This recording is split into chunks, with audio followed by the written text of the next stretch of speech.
আসসালামু আলাইকুম সুপ্রিয় দর্শকরা, আশা করি আপনারা সবাই ভালো আছেন। আজকে গর্ভবতী মায়ের আলোচনার দ্বিতীয় পর্ব চলছে।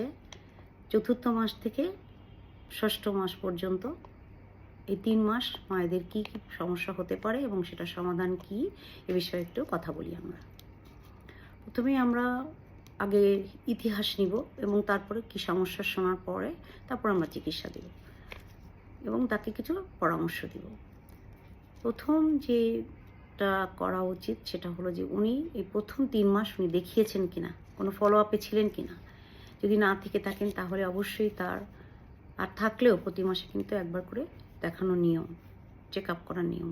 আমরা কী চেক আপ করবো? একটা হলো ওজন দেখব, আর দ্বিতীয়ত আমরা রক্তশূন্যতা আছে কিনা এটা দেখব, ব্লাড প্রেশার মাপবো, এরপরে হেপাটাইটিস বি ভাইরাস আছে কিনা, টিটানাস নেওয়া আছে কিনা ইঞ্জেকশনটা, এরপরে আরও তার আনুষঙ্গিক কোনো রোগ আগে ধরা পড়েছিল কিনা, কিংবা যদি না করা হয়ে থাকে তাহলে থাইরয়েড হরমোনের প্রবলেম, ডায়াবেটিসের প্রবলেম এগুলো আছে কিনা, এগুলো কিন্তু আমাদেরকে দেখে নিতে হবে এই প্রেগনেন্সিতে। এছাড়া যেটা আসলে দরকার সেটা হলো মাকে কিছু পরামর্শ দেওয়া। এই সময় কিন্তু আগের যে 3 মাসে যে বমিটা হতো অতটা বমি হয় না, ওনাদের কিন্তু তখন খাওয়াটা ফিরে আসে। এই জন্য যদি ওনারা ঠিকমতো খেতে পারেন, পুষ্টিকর খাবার খান, সে পরামর্শ দেওয়া। পাশাপাশি ওনারা প্রতি মাসে যেন রেগুলার চেক আপ করেন এবং লক্ষ্য রাখবেন যে 2 কেজি করে কমপক্ষে ওজন প্রতি মাসে যেন বাড়ে। যদি এটা 2 কেজি করে বাড়ে তাহলে মনে করতে হবে যে ওনার স্বাস্থ্য ঠিক আছে, ওনার রক্তশূন্যতা নাই এবং বাচ্চা ভালো আছে। আর এবারে যে পরীক্ষাগুলো করতে হবে তার মধ্যে অন্যতম হলো রক্তশূন্যতা দেখা এবং তার পাশাপাশি একটা আল্ট্রাসাউন্ড অবশ্যই করে নেওয়া।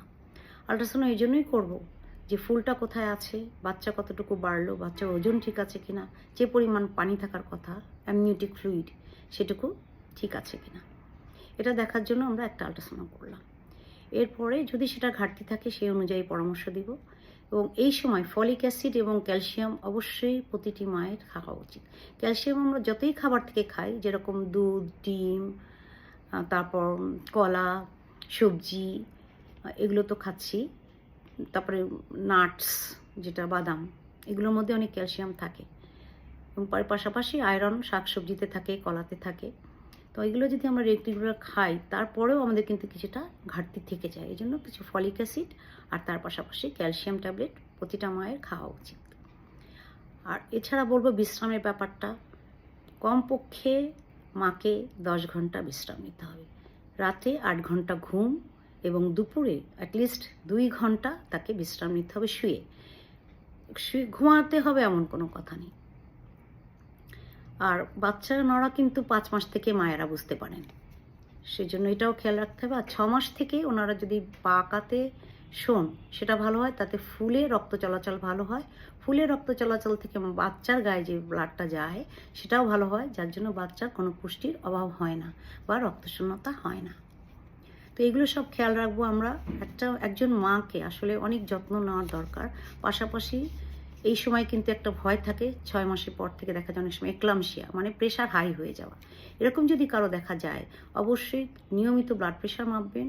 এবং এই এক্লামশিয়া রোগটা কিন্তু আসলেই কখনোই ভালো না।